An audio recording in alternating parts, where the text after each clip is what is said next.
تو باتیں چل رہی تھی کسی ایشو کے اوپر، تو انہوں نے کہا کہ جنرل صاحب نے کہ باجوہ صاحب نے کہ اس کو نا پھر جنوری فروری میں دیکھیں گے. تو اس کے اوپر ستار جو ہیں جنرل سرفراز ستار صاحب، انہوں نے کہا ہاں اگر رہے تو پھر دیکھیں گے. تو یہ بات سن کے ایک ناگواری یا ایک تھوڑا سا ہوتا ہے نا کہ یار یہ کیا بات کر دی ہے انہوں نے، وہ باتیں ہیں، لیکن یہ نہیں تھا کہ جناب وہ اس حد تک جائیں گے، اور نہ وہ گئے. تو میں نے وہ چونکہ خبریں جب ان کو ایکسٹینشن مل گئی، پھر وہ خبریں بڑی پھیل گئیں کہ یہ ہو گیا وہ ہو گیا. خبریں کیا پھیل گئیں کہ جی کہ جنرل سرفراز ستار صاحب ہاؤس اریسٹ ہیں. میں اتفاقاً ہمیں اسلام آباد ہم آتے جاتے رہتے ہیں، تو اسلام آباد گیا، میں نے یہ اپنے جو دوست احباب ذرائع مہربان ہوتے ہیں ان سے پتہ کیا کہ سرفراز ستار صاحب کے بارے میں اس طرح کی خبریں بہت چل رہی ہیں، افواہیں، تو یہ کیا ہے. انہوں نے کہا کہ نہیں یار وہ پاکستان کی وہ ایس پی ڈی کے ساتھ ہی معاملات ہیں، وہ ٹھیک ہیں، کوئی اس طرح کا ایشو نہیں. وہ بھی گولف کھیلتے ہیں، اور جو جنرل اکبر صاحب تھے نا، وہ والے جو سعودی عرب میں سفیر بھی لگے تھے، وہ بھی گولف کھیلتے ہیں ادھر پنڈی میں. آپ آئیں کسی بھی سنڈے کو تو وہ مل لیں گے آپ. کوئی ہاؤس اریسٹ نہیں، کوئی کچھ نہیں، اور وہ کام کر رہے ہیں، وہ ریٹینڈ ہے. اوکے. تو میں نے وہ والا ویلاگ کیا کہ اس طرح کی خبریں چل رہی ہیں، لیکن جنرل صاحب نے وہ ویلاگ سنا ہی نہیں. انہوں نے کسی نے ان کو بتایا کہ انہیں جنرل سرفراز ستار کو گرفتار کرا دیتا عمران شفقت نے.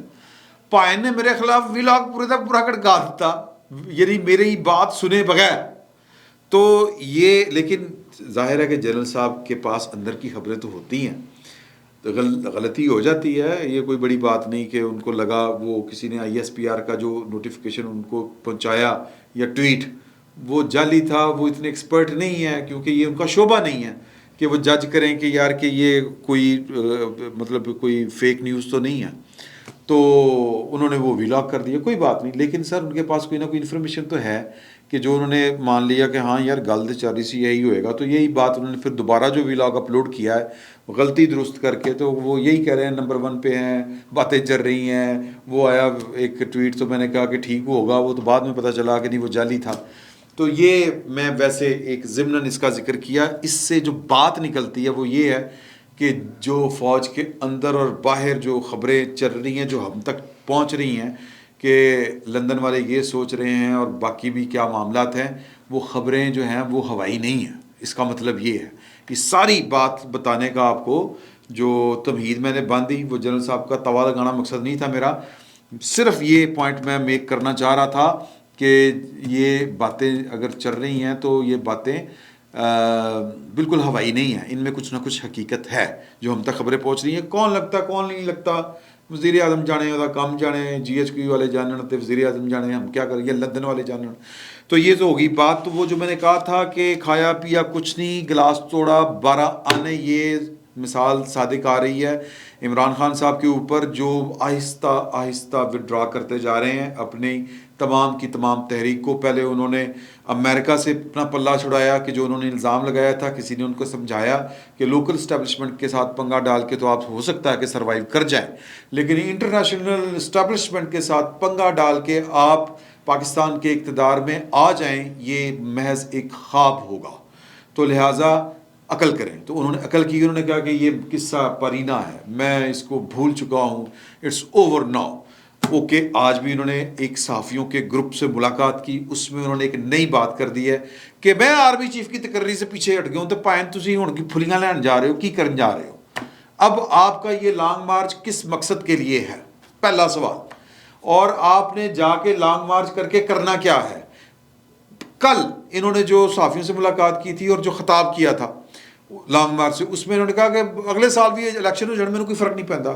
کیوں فرق نہیں پڑتا؟ اور یار ہم بڑی ہماری پاپولرٹی ہے، یہ ہے، سال بعد بھی ہوں گے تو پھر کوئی فرق نہیں پڑتا. تو سر آپ کر کیا رہے ہیں؟ آپ کرنے کیا جا رہے ہیں؟ آپ تو جناب وہ کپتان آخری گیند تک ہار نہیں مانتا، یہ زبانی جمع خرچ اب کیوں کر رہے ہیں؟ سر سیدھی سی بات ہے کہ پاکستان کی فوج نے مجموعی طور پر ادارے کی پوزیشن، ادارے کی سطح پر، جس کو ادارہ جاتی کہتے ہیں، یہ فیصلہ کیا کہ اب ہم نے پاکستان کی سیاست میں نہیں آنا. اور جو اس کا مطلب کیا ہے کہ جو ہمیں سیاست میں گھسیٹے گا وہ اچھا نہیں کرے گا. سادہ سا فارمولہ ہے، سادہ سی بات ہے. سیاست میں تو ہم نے نہیں آنا، اور جو ہمیں کھینچے گا گھسیٹے گا گریبان سے پکڑ کے کہ ادھر آ، مینو چک، مینو میری سیاست کرا، میرا نوٹ وہا، میرا موڈ بنے، وہ والی بات، تو وہ والا میرا خیال ہے کہ سین الٹ پڑ سکتا تھا. تو عمران خان صاحب کو باقاعدہ کوئی ڈنڈا آیا ہے. ظاہر ہے کہ جن کے پاس ڈنڈا ہے وہ ڈنڈا ہی پیش کریں گے. انہوں نے کوئی کتھے والا پان تو پیش کرنا نہیں، یا انہوں نے کوئی اور کوئی چیز تو پیش نہیں کرنی. ٹھیک ہے جی. تو یہ گمان ہے، اور میں اس گمان کے اوپر کام بھی کروں گا کہ کس نے کس کے ساتھ کیا رابطہ کیا ہے. اور ظاہر ہے کہ یہ جو میسج ہے یہ کسی بڑے لیول کے اوپر سے آیا ہوگا. درمیان میں یہ جو چھوٹے موٹے افسران ہوتے ہیں وہ اس طرح کا میسج دیں بھی تو کوئی یقین نہیں کرتا. تو عمران خان صاحب کو بڑا کلیئر میسج ملا ہے کہ یہ کوئی کسی محکمے کا سیکٹری نہیں لگنا جس کو آپ مطلب کہہ لیں کہ متنازع بنا رہے ہیں. یہ ملک کی سلامتی کا معاملہ ہے، ایک ایسا ادارہ جس نے ملک کے سلامتی کے معاملات کو لک آفٹر کرنا ہے. آپ اگر اس کو ڈسپیوٹڈ کر دیں گے، آپ اس کے چیف کو ڈسپیوٹڈ کر دیں گے، تو پھر جناب پھر آپ کے ساتھ کیا ہوگا؟ یہ آپ خود سوچ کے دیکھیں کہ عمران خان صاحب کے ساتھ کیا ہو سکتا تھا. یہ ان کو میرا خیال ہے کسی نے سمجھائی ہے بات، اور سمجھانے والا کوئی ڈڈا آدمی ہے. ادروائز عمران خان صاحب یہ والی میں پیچھے ہٹ رہا ہوں کیونکہ مجھے لگانے والوں کے اوپر اعتراض ہے، لگنے والے کے اوپر اعتراض کوئی نہیں ہے. ان کو اعتراض ایک بندے پہ نہیں 3 بندوں کے اوپر تھا. میں بر بنائے اطلاع آپ کو بتا رہا ہوں، اور میں نام نہیں لینا چاہتا وہ 3، کیونکہ جو عمران خان صاحب کر رہے تھے، اور نمبر 1 ان کا نمبر 1 دشمن ان کو لگتا ہے. اب کہہ رہے ہیں کہ نہیں مجھے تو جو لگنے والے ہیں ان پہ کوئی اعتراض نہیں، ان پہ تو کتاب اتری ہوئی ہے. کمال ہو گیا یار، حد ہو گئی. آپ اتنی جلدی یو ٹرن لے جائیں گے؟ یہ مجھے نہیں لگ رہا تھا، مجھے تو لگ رہا تھا کہ آپ فائٹ کریں گے. تو انہوں نے اب یہ عمران خان صاحب نے کہہ دیا کہ چونکہ وہ ادارہ محب وطن، یہ وہ انہوں نے تو یہ تو وہ ملک چلانا، وہ ساری تعریفوں کو پل ان صحافیوں کے ساتھ جو جن صحافیوں سے آج یہ ملے ہیں.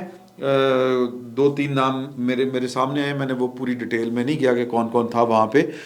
تو حسن رضا ہیں دنیا ٹی وی کے، اطہر کاظمی صاحب، ابھی تھوڑی دیر پہلے میں ایک پروگرام میں ان کے ساتھ بیٹھا ہوا تھا، وہاں پہ پتہ چلا کہ وہ بھی وزیر اعظم سے مل کے آئے ہیں. ہمارے دوست ہیں ایکسپریس نیوز کے لاہور کے بیورو چیف محمد الیاس صاحب، وہ تھے وہاں پر.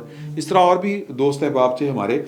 تو اب وہاں پر یہ بات کر رہے ہیں کہ جی میں تو دیکھیں بات یہ ہے کہ جو ادارے کا سربراہ ہوگا وہ نواز شریف کی خواہشات کے اوپر نہیں چلے گا، کیونکہ نواز شریف کی تو خواہش ہے کہ میری کرپشن کو پکڑے، مجھے NRO دے مجھے، مطلب، اور عمران خان کو وہ کرے، نااہل کرے. اچھا جی، کل تک وہ سارا کچھ یہی ہونا تھا. سوچنے والی بات ہے کہ کل تک وہ کہہ رہے تھے کہ یہ ایسا آرمی چیف لائیں گے جو ان کی کرپشن کے اوپر آنکھیں بند کر لے، جو ان کی کرپشن نہ پکڑے. آج وہ کہہ رہے ہیں کہ وہ جس کو بھی لے آئیں گے وہ یہ کام نہیں کرے گا. پہلے یہ کہتے تھے کہ یہ جس کو بھی لگائیں گے وہ محب وطن نہیں ہوگا. مطلب کیا؟ اس کا مطلب سادہ سا ہے کہ پائن کو بہت بھاری قسم کا ڈنڈا آیا خان صاحب کو، اور عمران خان صاحب کی آنکھوں کے سامنے وہ یوں کر کے پھرا ہے. خان صاحب کو دن میں آئے ہیں تارے نظر، اور ان کو وہ تو میں بلیسنگ ڈسگائز جس کو کہتے ہیں کہ اب تو مجھے وہ لگتا ہے کہ وہ جو انہوں نے پٹی دکھائی کھول کے کہ یہ دیکھیں کہ یہ زخم ہے، پائن نو ایتھے گولیاں لگیاں نے، وہ دکھانے کا بھی ایک مقصد تھا. اس سے پہلے وہ انٹرنیشنل میڈیا سے کہہ رہے تھے کہ 4 سے 6 ہفتے مجھے تندرست ہونے میں لگیں گے. پھر وہ مقامی صحافیوں کو کہہ رہے تھے کہ میں واکر پکڑ کے بھی جاؤں گا. اب تو مجھے عمران خان صاحب کا لانگ مارچ جو ہے وہ، یا ان کی پنڈی میں حاضری اور اسلام آباد کا محاصرہ، دونوں مشکوک نظر آ رہے ہیں. اور ایک وہ وقت آنے والا ہے کہ کوئی ان کو کہے گا کہ وفا کا نام بھی زندہ ہے، میں بھی زندہ ہوں، اب اپنا حال سنا مجھ کو بے وفا میرے. تو جو عمران خان صاحب نے پاکستان کی ریاست، پاکستان کے ریاستی اداروں کے اوپر گند اچھالا، ان کو نیوٹرل جانور، میر جعفر، میر صادق، پتہ نہیں کیا کیا نہیں کہہ دیا. اب وہ ان ساری باتوں سے یو ٹرن لے گئے ہیں.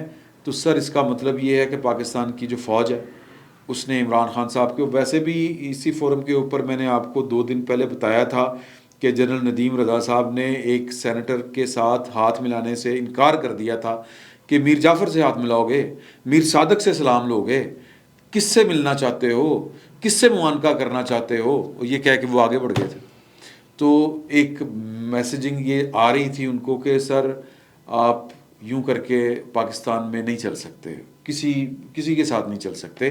تو مجھے لگتا ہے کہ میسیج کنوے ہو چکا ہے. عمران خان صاحب کو دن میں تارے نظر آ چکے ہیں. عمران خان صاحب پہنچی وہیں پہ خاک جہاں کا خمیر تھا، پرانی طرح پر کام کریں گے، کان میں ڈالے ہوئے نہیں دکھیں گے، اور یہی تو ہم سب چاہتے تھے. سر ایک بندہ ایک اتنی انویسٹمنٹ کے ساتھ ایک چیز تیار ہوئی ہو، بوقت ضرورت کام آئے. یہ جو میں نے شعر پڑھا ہے نا مصطفیٰ زیدی صاحب کا، اور وہ یہی ہے کہ پائے نا اسی تو اتھے ہی ہاں، ہن تسی دسو تسی کی کرنا. اب وہ اتنا نا لوٹ کے بدھو گھر کو آئے، تو اب گھر جائیں گے تو بدھو تو کہلائیں گے. تو بدھو کی گھر کی واپسی ہو چکی ہے. سلام پیش کریں. فی الوقت اتنا ہی. بہت بہت شکریہ.